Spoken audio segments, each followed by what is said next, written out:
କେ नहीं ଦଉଛି ଅଜବ ହେଇ ଆସିଛି କିନ୍ତୁ ତାର ଭିତରେ ସିକ୍ରେଟ୍ ଅଛି ବୁଝିଲେ କି ଯେନ୍ ଏଜେନ୍ସିରୁ ଆସି ଆମର ନିକେ ସାମାନଟା ସେ ଭିତରେ କିଛି ସିକ୍ରେଟ୍ ଅଛି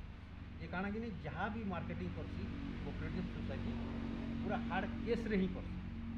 50 कोटी टकर माल घिनवा ना 50 कोटी ही डिपोजिट कर देसी